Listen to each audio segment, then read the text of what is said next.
So, welcome to the Kickass Midlife Method podcast. And this evening, we're talking about progressive overload, like the strategy that most midlife women aren't doing, and how benchmarking workouts, which help you understand what weight you personally are capable of at any one time, transforms your understanding of progressive overload, strength, confidence, and body composition.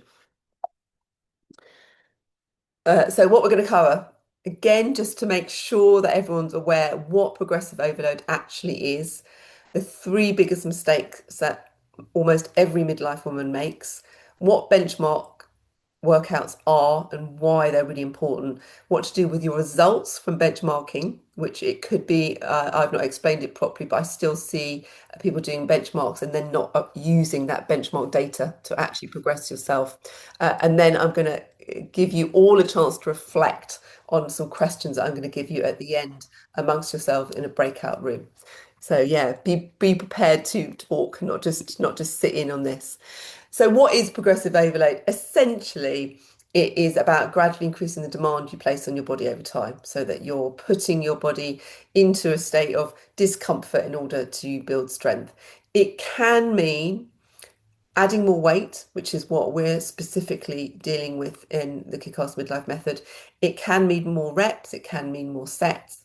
It can also mean better control, better form. So, obviously, really, before you add any more weight, you absolutely should be thinking about your technique first. So, for anyone new starting out, we're really looking about your technique and your form first. That's the fundamental foundations of it.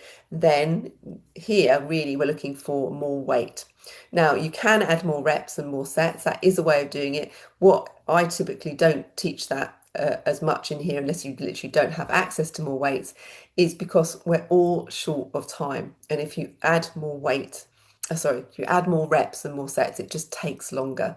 And if you're going more reps, it means they're lighter weights. And in my opinion, after doing strength training myself for over 25 years and coaching women for that quite a long time as well, then more reps is actually just very disempowering because you don't end up finishing your workout thinking, God, I feel really strong for doing that. If you're just standing there going like that with your reps thinking, counting, I've got to do 20 more, it's just a bit boring. So if nothing is increasing, nothing will change. Your body loves stress. It loves loves being in that state of like being put under pressure to change. So if you're not doing that, then you're plateauing and you won't build your muscles and you won't build the strength, and that will affect also your metabolic health. So it's really important. It's not just about an aesthetic thing. So the three biggest mistakes in progressive overload um, uh, are thinking that completing full reps is more important than training to failure. So lots of women on this call who are from the community who've been in it for a while have admitted that there's something about, say, if you've got 12 reps, three sets of 12, you're like, I've got to do 12. And like the feeling of like not completing your 12 is what's holding people back, when actually it's understanding that training to failure is the point of progressive overload. It is the point. The other thing is that sometimes you can be busy, and so you go into your workout as a tick box exercise and you just sit and you just do the reps and then you leave. And you kind of sometimes, particularly progressive overload, you have to work your way up into it because it is a mental thing as well. And then the other thing is lack of confidence. So you doubt yourself and you think, oh, I'm not capable of that. So sometimes you don't even try. So I've had that a number of times where women have said, um, I can't, but the next weight up is X, Y, Z. I can't do that. And I said, oh, well, have you tried? No. So you don't, that's a real example of you don't actually know what you're capable of until you try. And my caveat to this for anybody listening, particularly people who've just started this week, is if you're starting out rehabbing, pre-habbing, then your progressive overload actually comes first in the form of neuromuscular, your joint strength as well, because sometimes you can you can feel strong, but actually your joints have to get used to it first before we overload. So that will be slightly different, in which I'll talk to you individually about that. So it's more effective to lift heavier and reach failure than repeat the same weight and plateau. So essentially, it's an essential part of it. So that fear of injury and discomfort, obviously, we all know what it's like if you had a back injury or back pain. The fear of movement or lifting heavier can make you think, oh no, I can't do it, I can't do it. Or you haven't had that much experience of strength training. So of course, there's kind of that part of your training is part of building up your confidence mentally to be like, I did do that, I can do that, and that comes over time. And there's that fear of feeling uncomfortable. Discomfort is difficult, but discomfort, not pain. I'm not talking about sharp pains, but I'm talking about that discomfort is part of progressive overload. So discomfort from injury, from effort is not an injury. um, Lack of confidence under load. So if you don't believe you're capable of lifting heavier, you tend to default to what's manageable. So I often sometimes get people in their check-in forms will say, it'll be like, did you get stronger on your workouts? I feel loads stronger. And I'm like, no, not great that you feel stronger, but did you get stronger? You're tracking it in your workouts. You should absolutely know that you got stronger. Um, you second guess your weight choices sometimes. As I was saying, you don't actually try the next weight and you never explore your real strength. So a lot of it is about your mindset. Last week we were talking about limiting beliefs. So this could be one of those limiting beliefs when you think, actually, I've never been strong, I'm a bit weak, and therefore you don't actually try. So benchmark workouts, you're all going to have them next week, whether you starting out or whether you've been in the program for quite a while.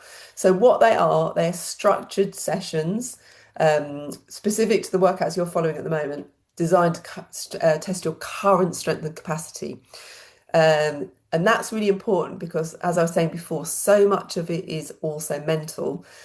So you help to build your physical and mental confidence. And that's why we do benchmark workouts. Um, if you've been ill or off holiday for a while, you're not testing you're not testing your strength how it was, you're testing where you are currently. So you have a really easy way to establish your baseline so you can safely explore your limits because benchmark workouts are not about lifting as heavy as you can. You slowly increase your weights. So say for instance, we would be doing a 5 rep max or a 10 rep max if you're lifting weights. And I will talk to people individually if they're not actually lifting at the moment. So say we're doing a 5 rep or 10 rep max, what you would be doing is you would start at a certain, whatever weight you are currently at, and then each set you increase a little bit more and a little bit more until you literally can't do any more. So it's not that you're risking injury by suddenly just lifting really heavy beyond your capabilities. You're inching up each set at a time until you can't, until you reach failure. And that's where the confidence comes from in what you're doing. It helps you establish a baseline, explore your limits, removes all the guesswork, and starts to build your confidence under load.